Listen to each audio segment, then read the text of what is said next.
Alipur jail museum এসে গেলাম আমরা। আস্তে আস্তে তোমাদের পুরো জেল মিউজিয়ামটা ঘুরে দেখাবো। আমি সিদ্ধার্থ ব্লগস থেকে বলছি। আমার সামনেই রয়েছে আলিপুরের যে তোমার ম্যাপটা, সেটা তোমাদের, এটা হচ্ছে সামনে যেটা আছে, এটা হচ্ছে ম্যাপটা একবার দেখে নাও।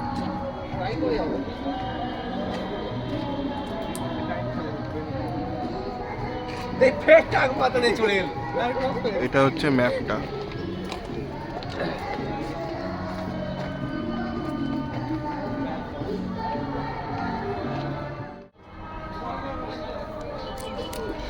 এইটা আমার সামনে রয়েছে, যেটা 30 টাকার, দেখতে পাচ্ছ তোমরা। এটা এন্ট্রি ফ্রি 30 টাকা, আমি একসাথেই কেটে নিয়েছি।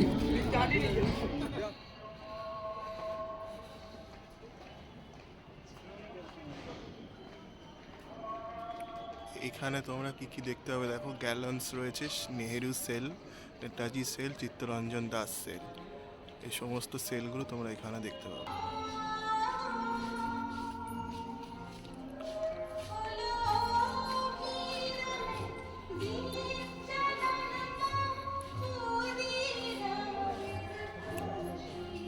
এটা দেখো ফাঁসি দেওয়া হয়েছিল যে, এটা ফাঁসির মঞ্চ, দেখো লেখাই রয়েছে সামনে, আমার ঠিক সামনেই রয়েছে, দেখো এটা ফাঁসির মঞ্চ, এখানে ফাঁসি দেওয়া হয়েছিল, মানে স্বাধীনতা সংগ্রামীদের এখানে ফাঁসি দেওয়া হতো, এটা ফাঁসির মঞ্চ, দেখতে পাচ্ছ।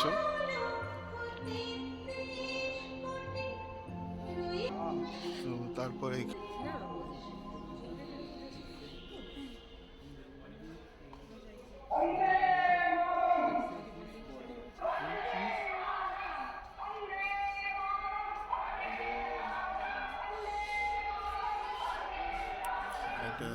এগুলো রয়েছে কন্ডেম সেলস।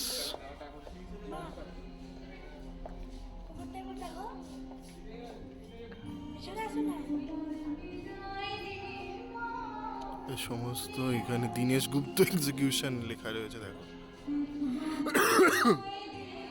এখানে সমস্ত এক্সিকিউশনগুলো তোমরা এখানে দেখতে পাবে। দীনেশ গুপ্ত। তারপরে এটা রয়েছে হচ্ছে তোমার মেডিকেল এক্সামিনেশন রুম, সমস্ত জেলখানাগুলো রয়েছে। এই সামনে সব জেলখানা দেখতে পাচ্ছ, আমার সামনে যেগুলো আছে সবগুলোই হচ্ছে জেলখানা। থাকতেন তার একটা স্ট্যাচু করে এটা করা হয়েছে, দেখতে পাচ্ছ তোমরা।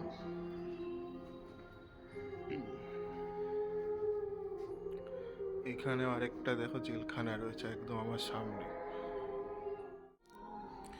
এখানে যেটা আছে দেখো, ব্রিটিশের পাহাড়ি সেনাপতি যেটা আছে,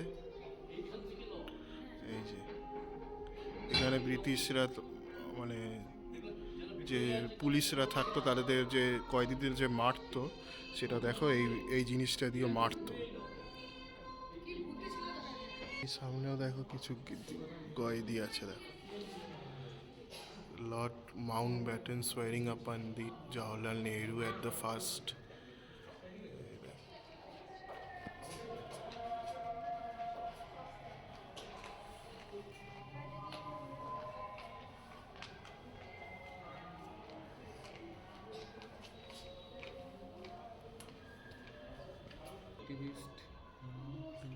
এখানে আরেকটা দেখো জেলখানা রয়েছে।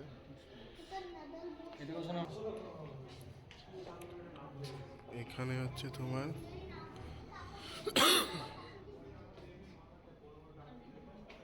এই জেলখানাটায় হচ্ছে তোমার যে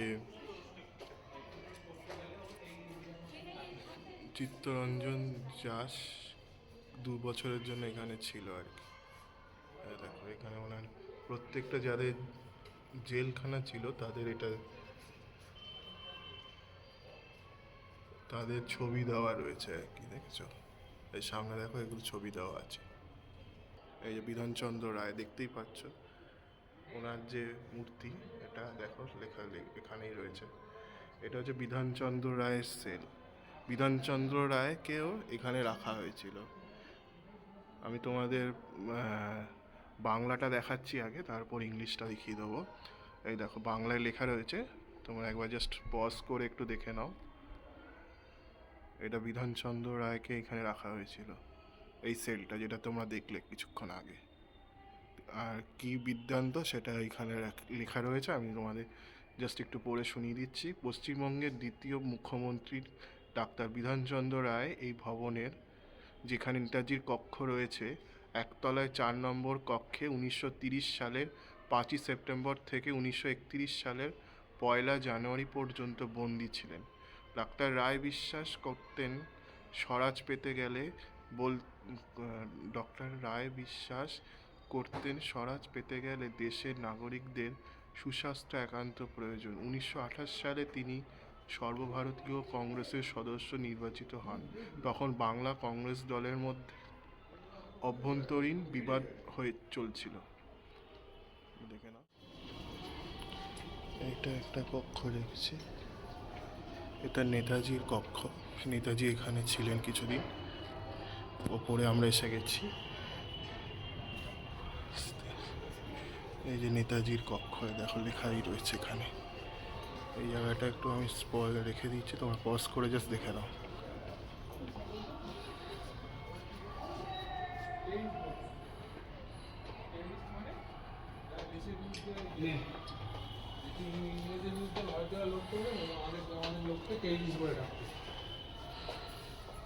এই যে নেতাজি সেল।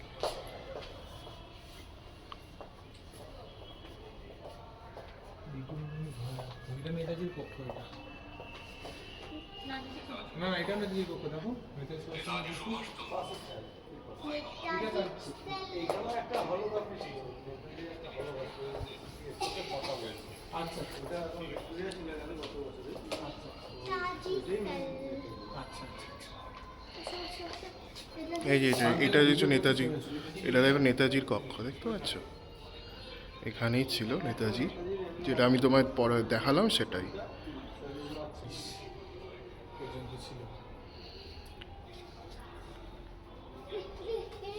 এখানে চিত্তরঞ্জন দেশবন্ধু সেল,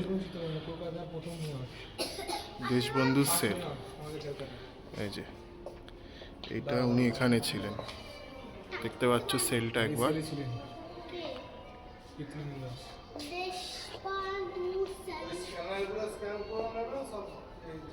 আচ্ছা আচ্ছা আচ্ছা,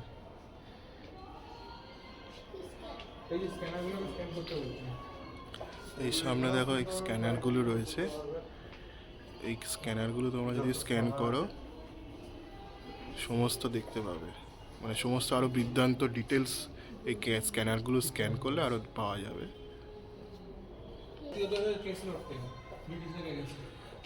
দেশবন্ধু তোমার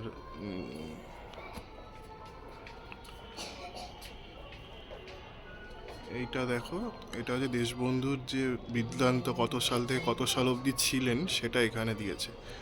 আর এইটা হচ্ছে ওনার মানে ইংলিশটা, এটা হচ্ছে ইংলিশটা, দেখতে পাচ্ছ তোমরা সামনে একদম। আমার একটা জিনিস দেখাই, সেটা হলো আমার জাস্ট চোখে পড়লো একটা জিনিস। এরা যে গেটটা লাগাতো না, এই গেটটা দেখো এখানে কুন্ডি ছিল, এই যে এই সামনে, এই সামনে দেখো এই যে কুন্ডিটা আছে, এইটা দিয়ে লাগানো হতো কুন্ডিটা, এখানে টেনে দিয়ে এটা জাস্ট টানা হতো, এই কুন্ডিটা দিয়ে একদম টেনে এই যে লকটা আছে এই সামনে দেখো, এই লকটা এখানে চলে আসতো, চলে আসার পরে এখানে তালাটা দিয়ে এটা লক করে দেওয়া হতো। মানে এটা এমন একটা সিস্টেম যে কয়েদি ভেতর থেকে জেল খুলতে পারবে না, এখানে বাইরে যারা প্রহরীরা থাকতো, মানে তোমার যে পেয়াদারা থাকতো, তারাই এটা খুলতে পারতো। তো এটাই হচ্ছে সিস্টেম ছিল। তোমাদের এটা জাস্ট চোখে পড়লো, এই জেলের এই সিস্টেমটা তোমরা লক করার, সেটা তোমাদের দেখিয়ে দিলাম। জেল ছিল, সেটাই তোমাদের দেখাচ্ছে এখানে। দেখছো তো চিত্তরঞ্জন দাসকে এখানে রাখা হয়েছে, দেখতে পাচ্ছ তোমরা।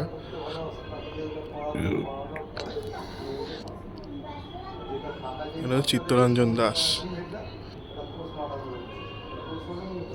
এতক্ষণ দেখছিলে হচ্ছে নেতাজি এবং বিধানচন্দ্র রায় এবং চিত্তরঞ্জন দাসের কক্ষগুলো বা সেলগুলো। এবার আস্তে আস্তে আরও যেগুলো রয়েছে এই আলিপুর জেল মিউজিয়ামের মধ্যে, সেইগুলো তোমাদের আস্তে আস্তে দেখাবো।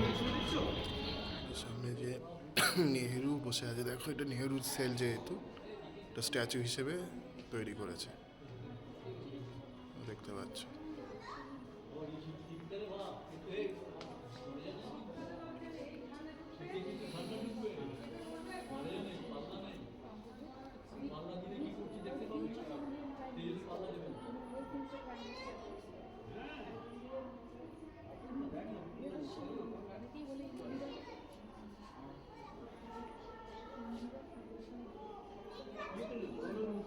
দেখো এটা দেখো কুন্ডিটা। পোজ ওটা রাইট আছে, এই দেখো ইসমার রাইট হ্যান্ড বিল্ডিং এ দেখো, এই দেখো এই right hand building red colour, red and blue building এ যা পাওয়া রেড এন্ড ব্লু দেখো। এটা দেখো জওহরলাল নেহরু স্যানিটারিতে যে কয়েনটা তৈরি করা হয়েছিল 1989 বর্ষপূর্তি হিসেবে, সেই কয়েনটা এখানে দেওয়া হয়েছে।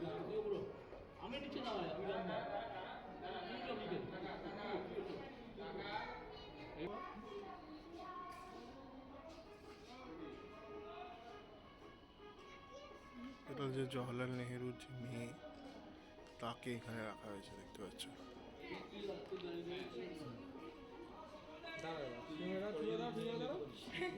সেল উপরটা যাওয়া যাবে না, যেহেতু বন্ধ হয়ে গেছে, আমি নিচ থেকেই তোমাদের দেখিয়ে দিচ্ছি।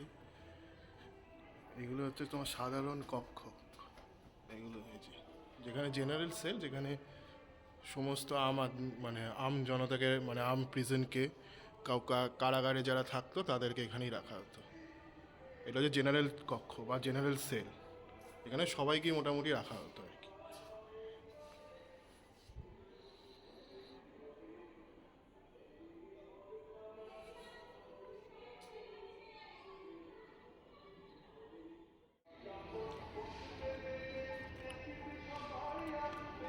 এটা দেখো, এটা হচ্ছে তোমার একটা কক্ষ, সামনে লেখা আছে প্রিজন লাইফ অফ আন্দামানস। আন্দামানের যে কক্ষ ছিল,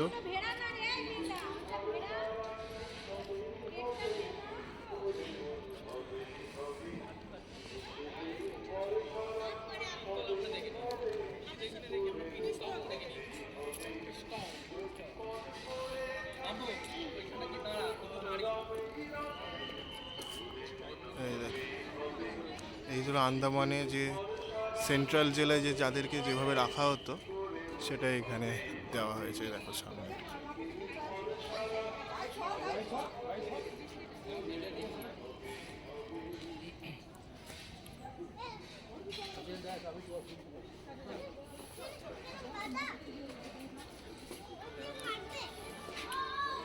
ব্রিটিশরা দেখো এভাবে তাদের কয়েদিদেরকে মারতো।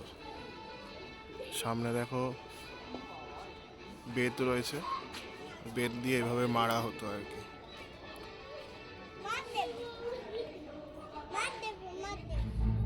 1810 সালে তাই শুরু হয় আলিপুর জেলের কাজ, আর তারপর থেকে ক্রমাগত বেড়ে যেতে থাকে তার পরিসর। 1864 সালে সারা দেশ জুড়ে সেন্ট্রাল জেল তৈরি হয়। আলিপুর জেলকে সেন্ট্রাল জেল হিসেবেই রাখা হয়, কিন্তু ততদিনে এই জেল আর কারাগার মাত্র নয়, সে পরিণত হয়ে গেছে স্বাধীনতা সংগ্রামের পীঠস্থান।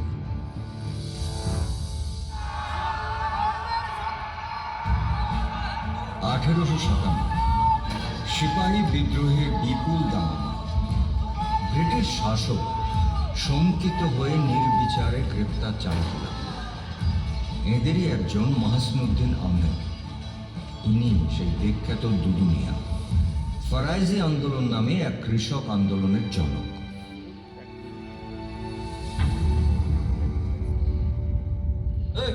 সময় হয়ে গেছে, বাড়িগুলো লাইন দিয়ে দাঁড়াও। এই গ্যাং নাম্বার 2, এক একজন এক একবার করে খাওয়ার পরে বেশি খাওয়া তো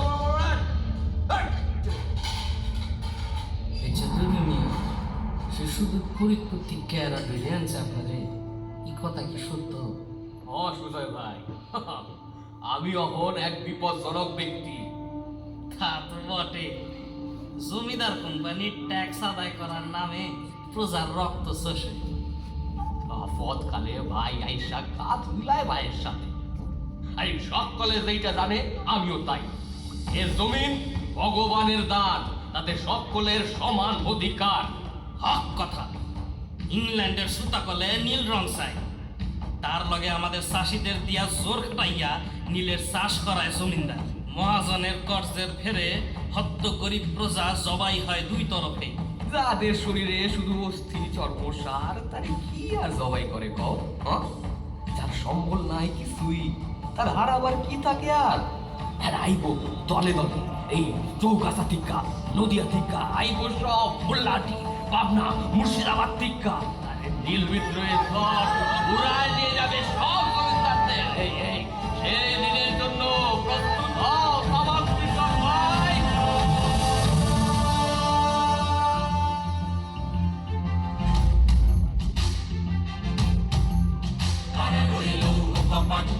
তাদের ইতিবৃত্ত খতিয়ে দেখতে তৈরি হলো নীল কমিশন 1860 সালে। 1862 সালে মারা গেলেন দুদু মিয়া।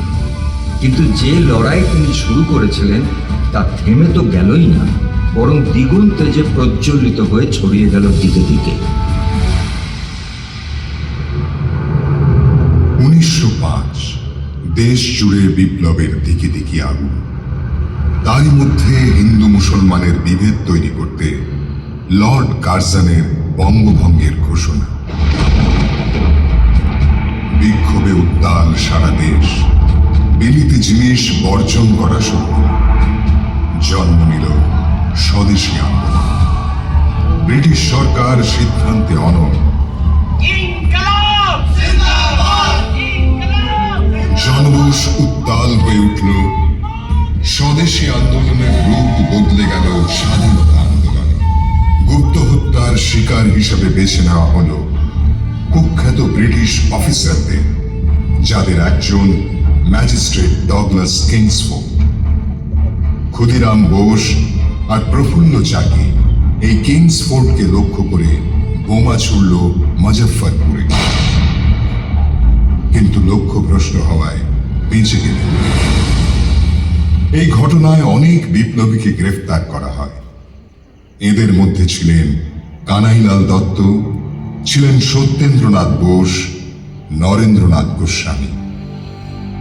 1908 সালের মে মাসের গোড়ার দিকে কয়েদ করা হয় এই তিনজনকে এই জেলখানায়।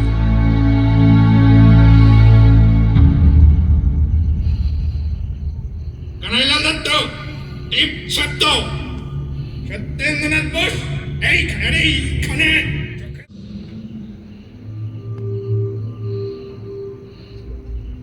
কত বড় বিপ্লবী তুমি, দেখবো আজ আমার লেসন দেব, যে মনে থাকবে সারা জীবন। জমিদার হুজুর, তোলো ওকে, দাঁড় খোয়াও, ছেলাও চাবুক, তাড়াতাড়ি।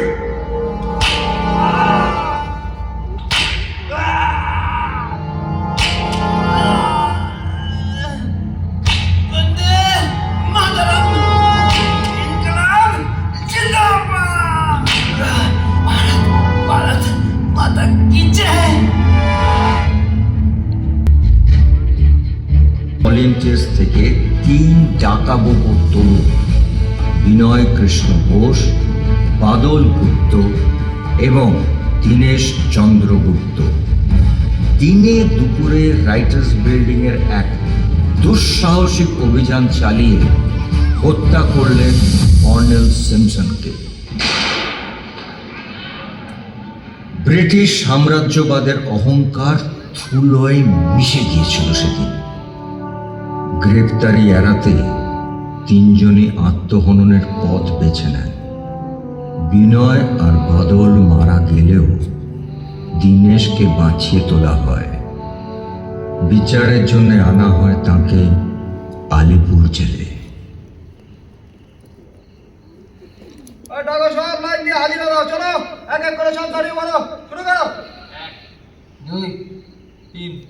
গোধূলির অস্তরাগ এই জেল কুঠুরিও রাঙিয়ে যাচ্ছে তার শেষ আলো দিয়ে।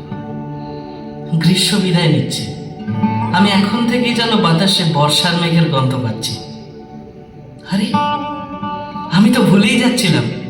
প্রহরী, একটু কাগজ দেবে ভাই? আর কত লিখবে শুনি? চিঠি লিখে যাচ্ছে কেবল পাতার পর পাতা। এই নাও, ধরো তোমার কাগজ। ধন্যবাদ। কত কিছু বলার আছে, কত কিছু ভাগ করে নেওয়া, কত কিছু ভাবার আছে, আছে কত পরিকল্পনা।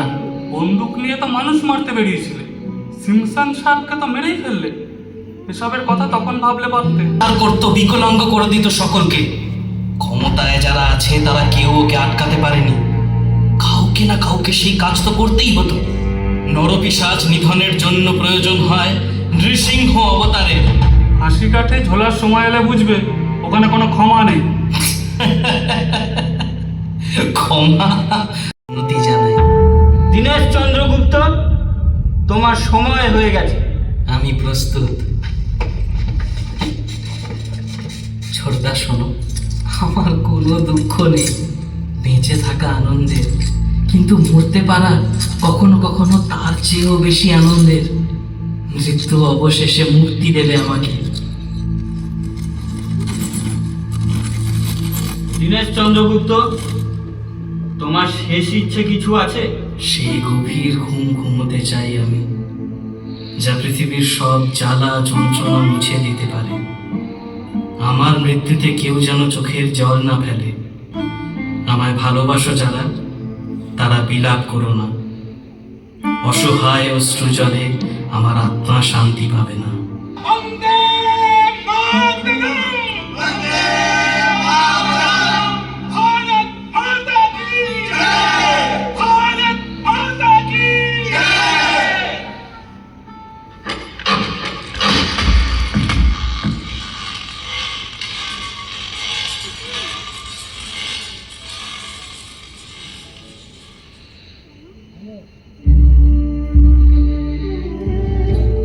উনিশশো 31 সালের 7ই জুলাই সূর্যোদয়ের একটু পরেই দীনেশ চন্দ্রকে তোলা হলো ফাঁসির মঞ্চে। বর্ষার হালকা জলছবি, তার ভিতর দিয়ে ধীর পায়ে এগিয়ে গেলেন তিনি। যখন তিনি অনন্তের পথে যাত্রা শুরু করলেন, সমস্ত প্রকৃতি স্থির হয়ে রইল যেন এক অন্তিম অভিনন্দনে। তখন তার বয়স মাত্র 19।